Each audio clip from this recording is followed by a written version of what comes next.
Assalamualaikum warahmatullahi wabarakatuh. Perkenalkan, nama saya Regita Tricahyani dari kelas Bank dan LKF.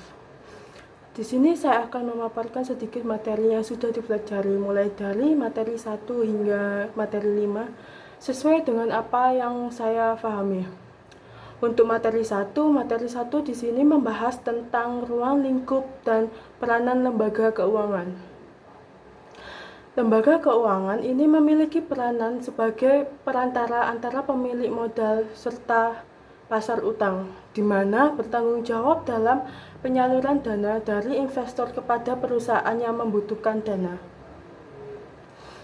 Lembaga keuangan ini memiliki dua jenis, yakni dibagi menjadi lembaga keuangan bank serta lembaga keuangan non-bank.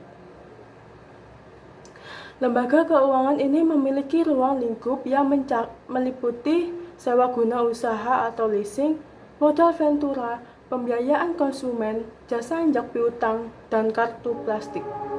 Dalam lembaga keuangan sangat berkaitan dengan uang, di mana uang di sini memiliki berbagai jenis dan berbagai macam. Dibagi menjadi 3. Yang pertama, menurut bahan pembuatannya dibagi menjadi uang logam dan uang kertas. Yang kedua, menurut lembaga yang mengeluarkan dibagi menjadi uang kartal dan uang giral. Dan yang ketiga, menurut nilainya dibagi menjadi uang penuh dan uang tanda.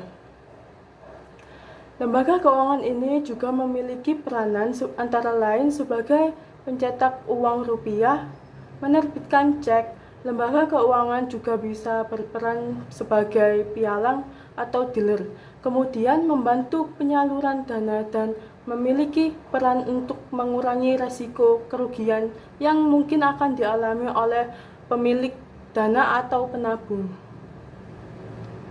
Kita masuk pada materi yang kedua. Untuk materi yang kedua ini membahas tentang Bank Indonesia atau Bank Sentral. Bank Indonesia atau Bank Sentral ini memiliki tugas dalam menetapkan dan melaksanakan kebijakan moneter, mengatur dan menjaga kelancaran sistem pembangunan, serta mengatur dan mengawasi bank. Wewenang-wewenang yang ada dalam Bank Indonesia atau Bank Sentral ini meliputi antara lain menetapkan sasaran-sasaran moneter dengan memperhatikan sasaran laju inflasi yang ditetapkan. Selain itu juga berwenang untuk melakukan pengendalian moneter dengan menerapkan caranya dan tidak terbatas pada operasi pasar terdekat, penetapan tingkat diskonto, penetapan cadangan wajib minimum, serta pengaturan kredit atau pembiayaan. Nilai-nilai strategis yang diterapkan oleh Bank Indonesia atau Bank Sentral ini meliputi trust and integrity, profesionalis, excellent, public interest, serta coordination and teamwork.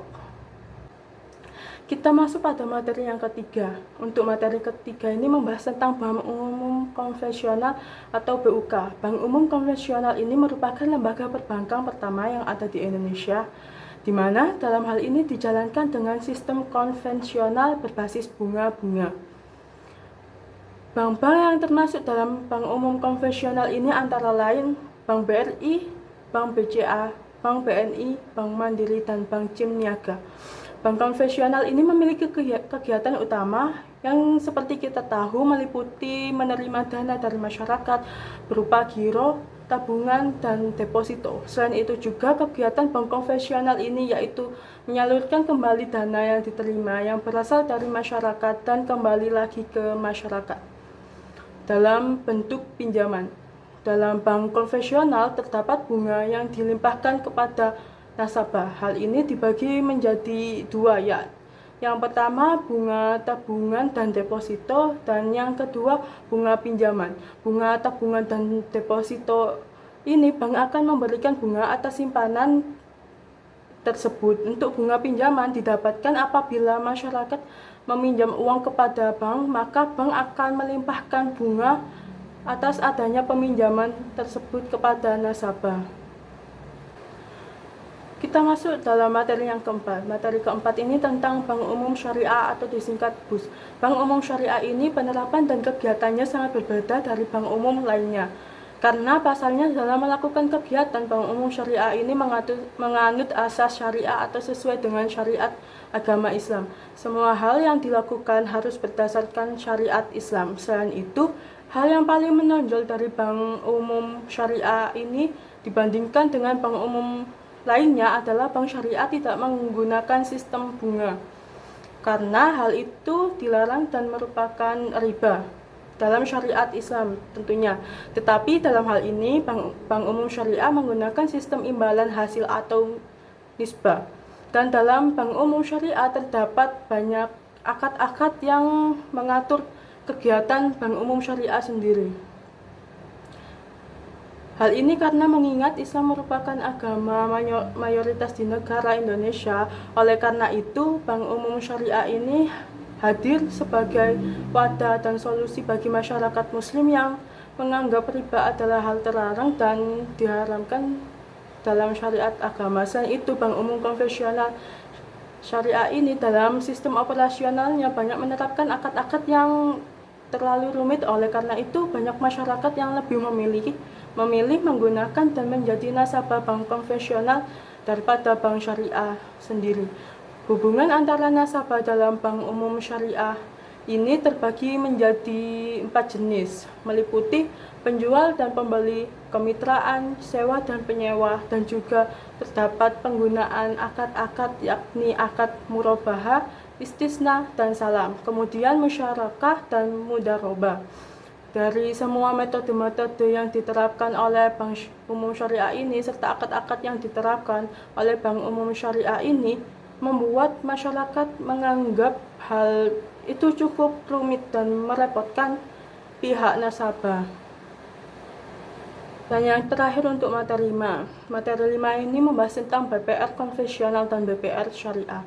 Bank Perkreditan Rakyat atau disingkat BPR ini melaksanakan kegiatan usaha berdasarkan konvensional atau juga berdasarkan prinsip syariah, di mana dalam kegiatannya tidak memberikan jasa dalam lalu lintas pembayaran. BPR syariah dibawahi oleh Dewan Kebijakan Moneter dan dalam melakukan tugasnya serta kegiatannya dalam bidang ekonomi berdasarkan pada prinsip Islam atau syariat agama tanpa adanya riba. Perbedaan antara bank perkreditan rakyat dan bank perkreditan rakyat syariah. Untuk BPR sendiri, kegiatan yang dilakukan BPR berada dalam skala yang lebih kecil. Yang kedua, tidak diperbolehkan melakukan kegiatan dalam valuta asing.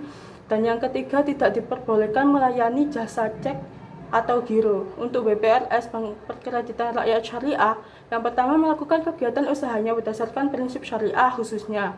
Yang kedua, Bank Perkreditan Rakyat Syariah tidak mengenal bunga.